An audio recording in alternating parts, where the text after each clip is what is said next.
So welcome to today's episode of Learning Unboxed. We have a super exciting conversation about a really innovative and creative program that links students with professionals in a variety of different spaces. We're going to be talking about a program called Mentorship. And joining us today for that conversation is Rania Ajami. I don't know why I struggle with that so much, but I do. So Rania is going to have a lot of patience for me in that space. Rania is an award-winning filmmaker and founder of successful, innovative businesses in family entertainment. And through that journey has created a number of programs that have a lot of acclaim and award-winning and great opportunities for students and families. So Rania, welcome to the program. Thank you. Thank you so much. And joining Rania is Angelica Estevez, who, interestingly enough, is an attorney and legal counsel. And part of the fascinating piece of the story is to try to understand sort of how and where she fits into this mentorship program. So, Angelica, welcome to the program. Thank you. Thank you for having us today.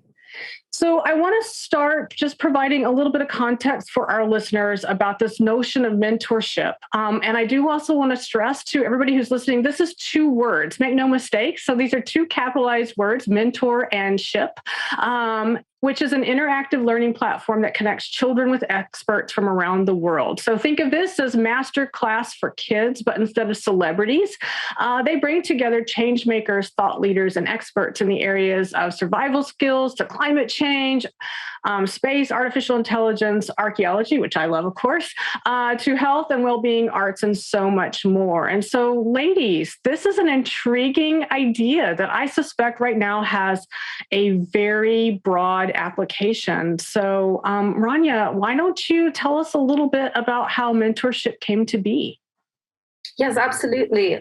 So before mentorship, I was working on an interactive immersive experience called Pips Island. And that really came about with sort of looking at a lot of kids in cities primarily and seeing how they're overscheduled, how they're always on their iPads, on devices.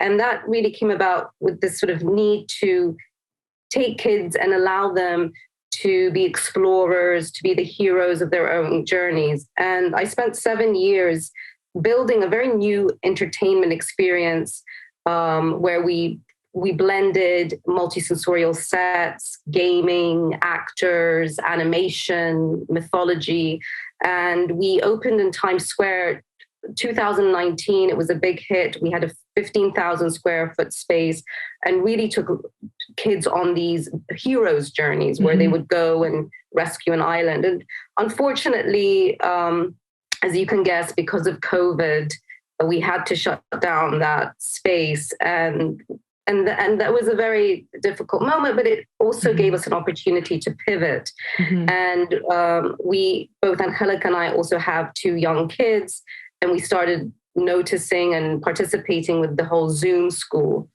And we thought, well, what if we could take what we learned with Pips Island, which were these expeditions and these journeys, and apply it to journeys of learning, journeys for knowledge, and bringing the world to kids into their homes, into the classroom, and allowing them to experience a different kind of knowledge versus a knowledge that they just get that's very regimented at school or VI curriculum. So really it was a very natural follow-on from Pips Island. So taking this idea of a Global Explorers Club, which we used in Pips Island, to an actual Global Explorers Club, right, for students of today.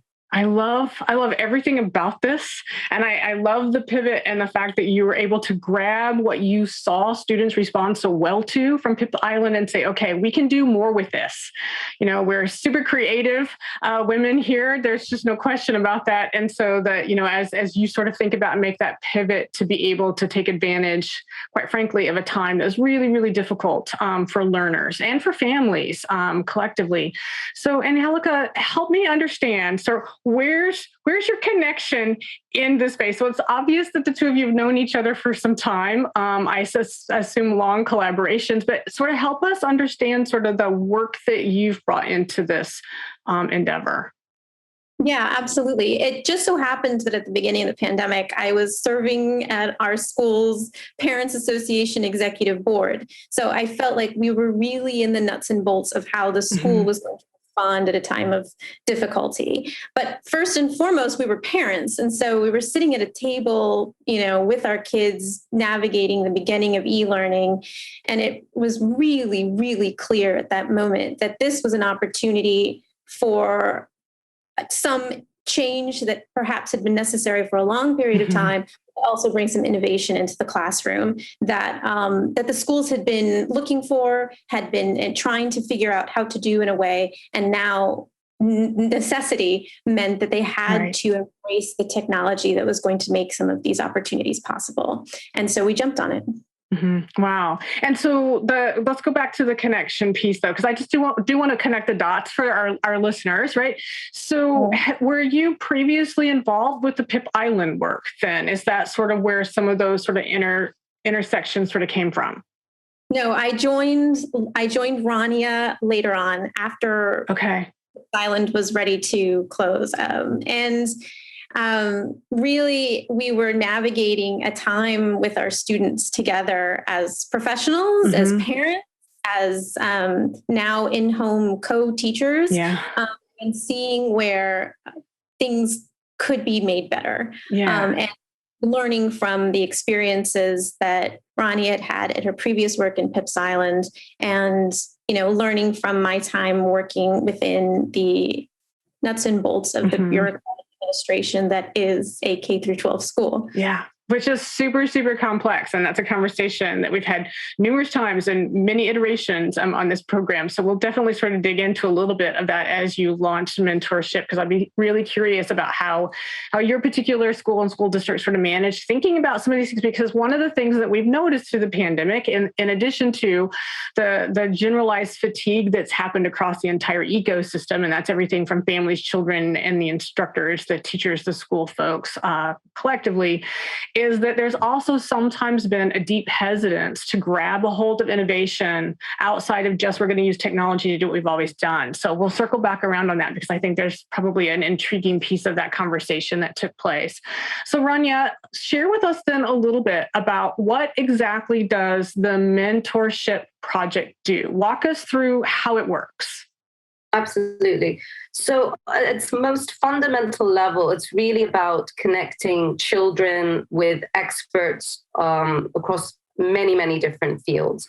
So, when we first began, it was sort of that chicken egg situation, which is we don't have the experts yet, or how many experts do you need before you have the students? And we really spent a long time looking at a variety of very interesting people, scientists, archaeologists working in the field, professors, etc. And the idea with mentorship is that we found that schools, they have a lot of subjects that they need to carry out, but they don't. The teachers are just, it's not viable for them to be, to sort of specialize in it. So what we started doing is bringing the experts that we were sort of collecting and talking to and curating and presenting them to different schools and saying, look, we know you're studying ancient Egypt. We know that climate change is a big subject for you. Why don't you bring in this person or that person? And that's really how it started to kind of evolve. At the same time, as a filmmaker, I was really interested in documenting the different experts, so creating almost portrait pieces or expert-led documentaries where you could really learn how someone actually became an equine vet. Like what the steps and what's a day like with her. So spending time with that expert and having these expert-led content pieces and journeys was also very useful, and something we would share with schools to say, look, this is a bit of background about the expert before they engage with your students.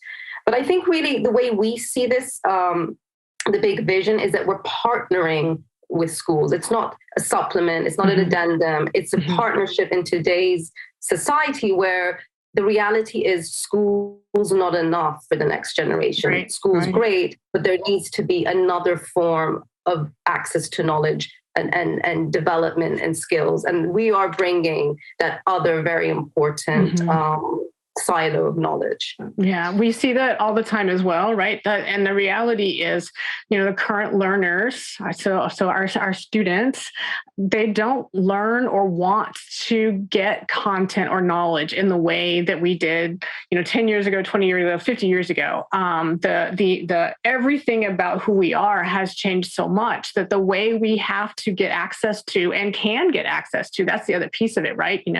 We all have a computer in our pocket these days, right? And because of that, the way we think about the acquisition of knowledge really should change. It's one of the things I really love about this.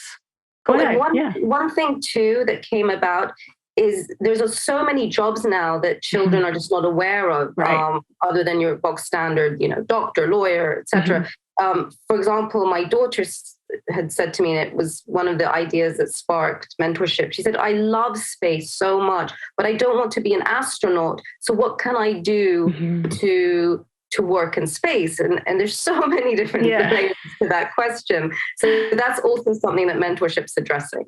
And I think that's fabulous because that is so true. And we talk about that all the time at PAST as it relates to the different kinds of programming that we do.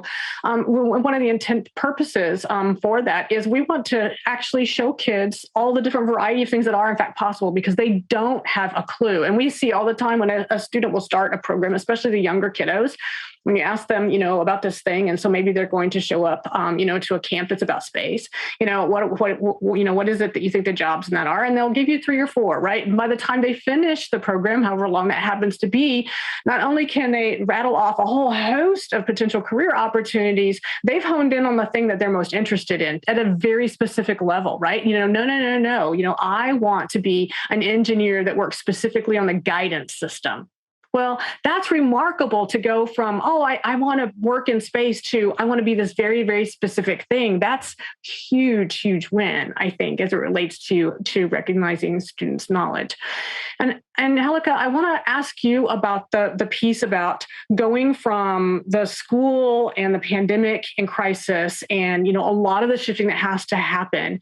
And then how do you sort of level set, if you will, or prep a school, a district, a community, if you will, to be ready to grab a hold of the opportunities or the content innovations that are coming from something like mentorship and actually embedding it into the day-to-day work with the lift of everything else that's going on in the midst of all this? How do you navigate that conversation internally to make it possible for this kind of innovative programming, not only to come, but hopefully to become the norm? That's a great question. It's a complicated question because, as you probably know much better than we do, academia is super slow to change and super slow to adapt new processes and new ways of teaching and new ways of bringing things into the classroom. One of the silver linings of the last 2 years has been that schools have been forced to take a leap when it comes to embracing certain things that they weren't ready to do before. And I do think the conversation begins with what Rania touched on earlier, which is this is a partnership.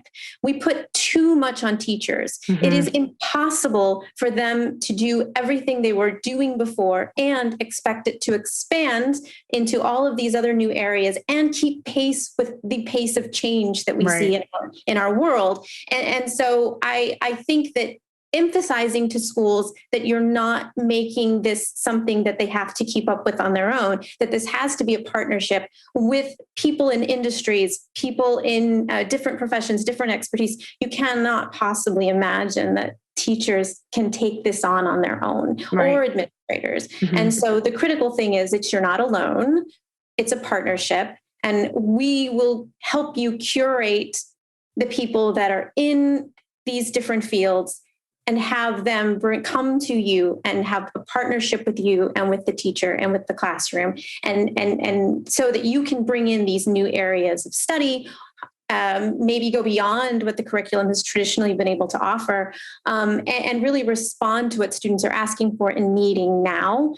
You don't have to wait for the schools to catch up. You can partner with an institution like Mentorship and bring in those change makers and those experts from outside. And I think when a school gives it a try, and takes that first leap, we find that they come back again and again because it's just so much simpler than asking them to do all the work themselves, which is just really not a fair ask. Mm-hmm. And engaging for the kids, right? Because I assume, and we'll get into this a little bit, so I'm going to key up my next question here is, so is it fully interactive? Is it all just pre-recorded? Is there live components to it? So Rania, help us understand, a school has made this decision, gone through a conversation like Angelica just, sort of laid out for us and said, okay, we're going to take on mentorship. So then as a teacher or as a school, what can I expect? It's all live. So either you will opt for, we prefer virtual interaction, so Zoom. We're actually looking right now at VR and as well as but yes, we want a Zoom engagement. So I'll give you an example of a particular school. They had a symposium on civic responsibility. So we brought them a wonderful climate activist, Ricardo Galvao, very prominent. He zoomed in from Brazil. And at the same time, we also brought a New York-based Vishwajit, who writes about overcoming bias through storytelling. And they did interactive Zooms where they would ask questions, the children would respond. Then on the other option, we have schools that say, no, we don't want anything virtual. We want in-person engagements. So we've worked with artists and not just artists, really experts from all different fields who come into the school, and they either do one-off workshops or they'll do a semester-long engagement based around a project. We've even organized field trips. So we had one school with children with visually impaired, went and actually spent the day with our equine vet and learned what it's like to look after horses and what the skills there. So it's as interactive as we can make it. The pre-recorded content is more of a sort of database. Hello? Yeah. Okay, what that is. So yes, it's more a resource that is a supplement to the actual live interactions. Mm-hmm. And is this available broadly? Is this global? Is it just in New York where you are based? What's the access opportunity here for either one of you? For in-person, need to be near the school, but we're definitely working with schools, not just in New York, but throughout the United States, as well as in the UK.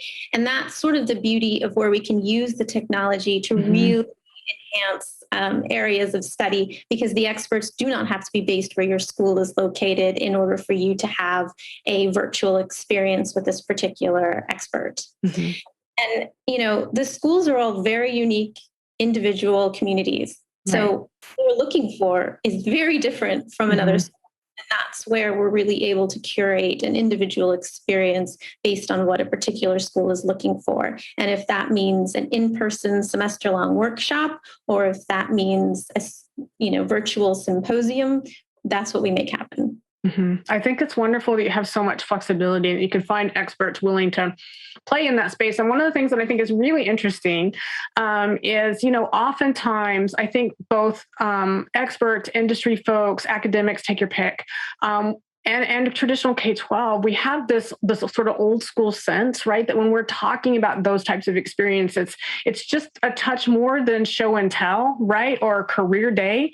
And what you're offering is to say, well, that's fine and great. That moment of exposures, it's fine for kids, but we could do so much more, which is exactly what you're doing.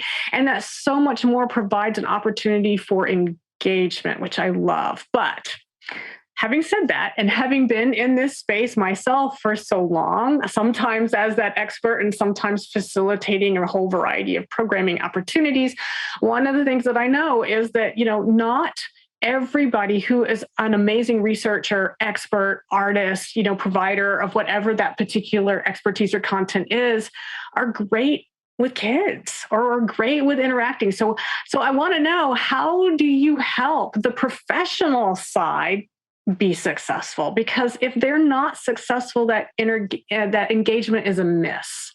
So what's your process in that space? Well, that's why we call it curating who we bring on board. And we interview, we discuss how that person presents, we look at the subject, we look at their sort of willingness. I mean, you have some experts that they're just not interested, it doesn't work. But we really handpick incredible people who can learn to or are open to presenting to children. And just because of our backgrounds, both at working with schools like Angelica and also with Pips Island, we've spent a lot of time figuring out how do you keep kids interested. With Pips Island, we had to keep them interested for 1 hour without them being distracted. So we apply a lot of those sort of discoveries when we work with our different experts.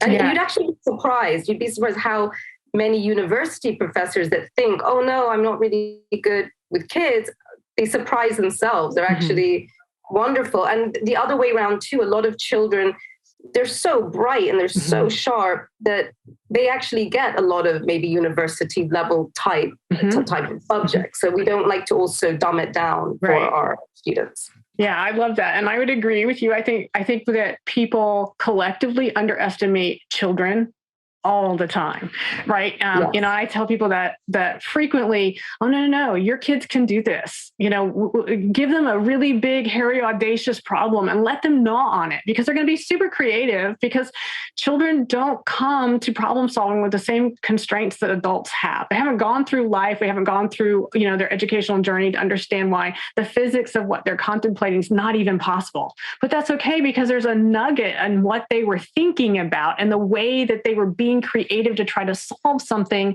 that is in fact possible, or might be that next great innovation that the experts weren't even thinking about or going down that road, because their creative process, quite frankly, is one that has been trained as opposed to being one that's organic, which is one of the reasons I also love that you've brought the arts in so much, because we know that we really get a lot more of that sort of organic experience from a lot of those folks. Just a specific example, I'm actually married to an academic. My husband's a professor, and he is working on the origins of man. And we were actually in discussion with a school where they're teaching middle grade students the origins of language, the origin of myth.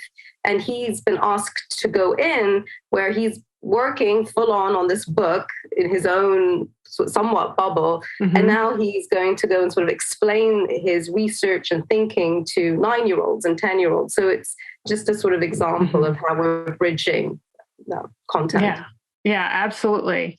And I would hope, my other hope in this, and I've seen this frequently as well, is that, oftentimes when I have the opportunity to interview college students in particular, and one of the things, and, as a university professor myself, and I chuckle when I hear this because I can relate to it. I remember being a student and thinking, oh my gosh, some of these university professors, they're terrible. Right. They've got awesome content knowledge, but they are the worst teachers I have ever had. And it's really interesting because one of the things that I've seen when we spend time, and I love the fact that this project is curated, because I think that for some of the experts, the journey of participating actually helps them be better at sharing what they do, the science, the research, the whatever that area of expertise is, with a general public, so it becomes digestible. And I think it makes them as an individual and as an expert more relatable at the end of the day. Have you experienced that as well with some of these experts? I was going to mention, I think that's a wonderful point. And I think that it does really impact the experts, the mentors themselves. We do have to work frequently with a school that caters to students with special needs, diversity of special needs, but primarily visually impaired students. Their school is particularly open-minded to bringing in all sorts of experts. And I love the process of working with the experts to curate their presentation to be appropriate to, middle school of visually impaired children of various ages. And that process with them of seeing how you make that discussion, that workshop relatable to this group of learners, a different group of learners, is enriching on both ends and really helps the expert to see their work from a completely different perspective. Mm-hmm. I just absolutely love that aspect of what you're doing. I think that is fabulous, and it's so desperately needed, and I think beneficial to everybody who's participating in the process. I am super curious, though, about the curation process itself, I guess, is what I'm trying to get at. So, as an expert, then what are the steps in that journey? Because it doesn't sound like, hey, I'm going to call you up on Tuesday and on Thursday you're going to do this thing. It sounds to me like it's much more involved than that to get to the point where you do then in fact have this high quality curated content. So what's the sort of the timing from initial idea to now we're ready to roll, and sort of those steps of that process? Well, it really varies because surprisingly, a lot of experts actually have material that's ready to go for more not specialized audience. So with those experts, it's much easier. They have the content and it's more about, well, how are you going to present? How can you make it more interactive? With others, it's really us sort of guiding and steering, almost directing their content. So, discussions. We had a discussion with a theater director a woman who specializes with Greek tragedy. And at the beginning, she was hesitant to do any kind of presentation. But by working with her, we were like, well, why don't you treat students like actors and make this as if you're actually directing a segment of a Greek tragedy a specific way. And so through that, she was like, oh, okay, that's something I can do naturally. And I can get them to do voice work and body work and think of themes. So it's really a case by case basis. Some are more ready to go than others, whereas others, it's just spending a few sessions. They'll come back to us with their presentation. We give them notes. They practice with us. We give them more notes. So it really varies. That's really, really an interesting process. And one that I would imagine from a sort of scheduling of time, energy, and effort, since there's so much variability, could be super complex and at the same time super interesting, because every experience that you have in terms of crafting this is going to be different as well. So I think that's really actually kind of interesting. So I'm curious about the flip side of all of this then. So, what is the expectation or the experience of the teacher? So I guess, Angelica, I'm really wondering about it. Is there prep for the teacher? Is this content going to come in? Is there professional development that goes on in terms of how best to use this? Are there sort of after activities or ancillaries, if I want to go further in all of this? So from the sort of teaching perspective, what is that experience like? So again, it tends to be very individual based on what the school is requesting and what the teacher is for. Sometimes it is very much an involved partnership with a teacher and a particular expert to plan an entire art course for this group of students over the course of this week. This is what we're doing for a project, and they're back and forth and meetings with the teacher and the particular mentor in order to create this course for this group of students. So sometimes it is very, very much involved. And sometimes teachers are looking for us to find somebody to help them grow their curriculum. A lot of schools are looking to expand the traditional curriculum beyond, in the case of history, a Eurocentric focus. Right. And so they want to be able to do that. Can you find someone that is an expert on the Qin and Han dynasties so that we can add this unit and work with them? Or that our 6th grade curriculum goes beyond what it did last year. Sure. So very individual with the teacher. If they want that level of interaction with the expert, they can have it. Sure. If they just want someone to come in and speak where they cannot on a particular expertise or expose students to the possibility of a different kind of trajectory, we can do that too. So often you find it somewhere in between, but it is often an opportunity for the teachers to learn from the expert of where they can go in a particular area of the curriculum. Yeah, absolutely. And that's been my experience as well. You sort of get a wide range of asks and needs, because some teachers are going to be super comfortable grabbing this and, oh my gosh, I can do so much with this. And others are like, okay, wait, what? That's not on my pacing guide. How do I, and everything in between. So that makes sense to me. So, I do want to, as we sort of think about, wrapping up the conversation here, a couple of questions that I know that our listeners are thinking about. And one of them is, how on earth is this thing funded? How does this work in terms of a school getting access to it? And because there's a lot of work on the front end, curating this content, that's a tremendous amount of time, effort, and energy, and depending on sort of what the production side of it is. So how does all of that work? How have you been able to do this? Is this a for-profit company that is then, a fee for service for content back to schools, or how does all of that work? So for now, a lot of sweat equity. Yeah. Passion projects are always like that, right? Yeah, it is a for-profit company, and something we do discuss a lot as a team is, how do we scale this? It's all great now. We're learning. It's a holistic growth. We're discovering what schools want, but with time, we do want to have a platform that we're not maybe so hands-on, but scalable, where you can sort of, as a school, not have to go through Angelica, me, and our other two colleagues, but I can go to the website, I can book, I know what I'm getting. Right. The expert has their own profile, they have their own videos. So that is something we want to get to. But right now, we're in that phase of, let's just figure out what are the needs. Let's build our sort of library of experts, see how that's like, let's just see because we are starting to see patterns and things that can be made into a more scalable model. And we haven't gone out for funding. A big lesson I learned with my previous company, with Pips Island, was don't go out for funding unless you really need it. And that was very difficult. So for now, we are very passionate about mentorship. We love what we're doing.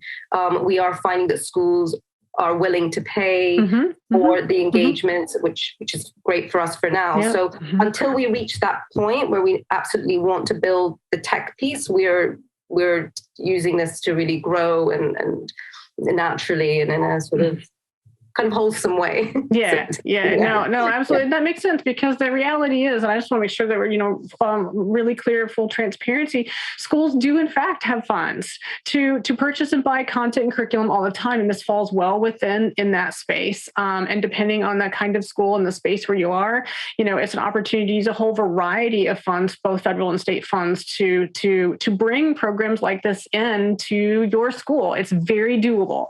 So that's wonderful. Thank you for that. Go ahead. And just one more piece, the content piece. We haven't spoken much about it. The video, that's another revenue stream that we are looking to develop, because there is a hunger and a need for really good content. And like the curiosity streams, the National Geographics, we feel we've cornered a more niche, expert-led documentaries versus more high level. So that's something too that we are very excited about. Yeah, absolutely. That's wonderful.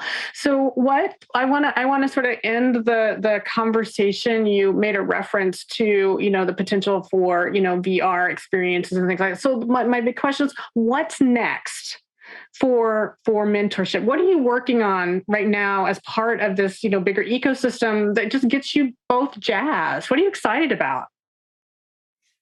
For me, I think the future is embracing the technology. You mentioned at the beginning of the conversation, Annalise, how our children are interested in receiving information and learning through different channels than will be.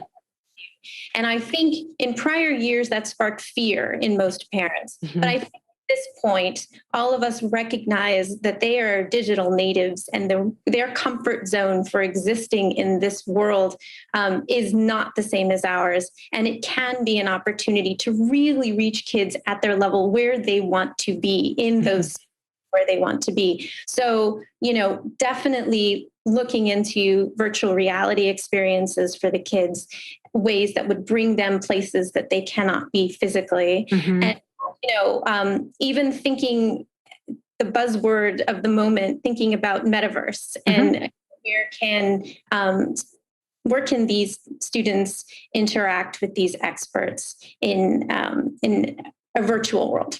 Mm-hmm. Absolutely. Rania, what about for you?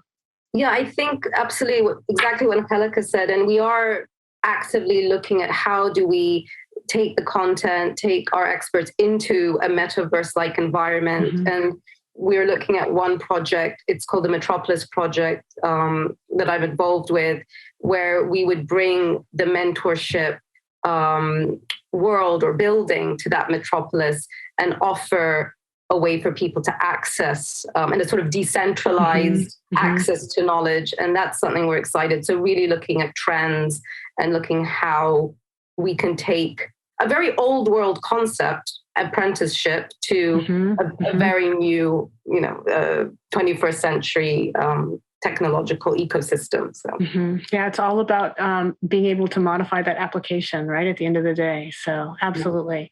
That's so wonderful. I want to thank both of you ladies for making time today to have this conversation with us. But most importantly, I want to thank you for the work that you're doing, because it's really exciting. It's super cool, from a variety of different perspectives. And I think that if we could just get more of our schools and communities to say, we're not going back, we're going forward.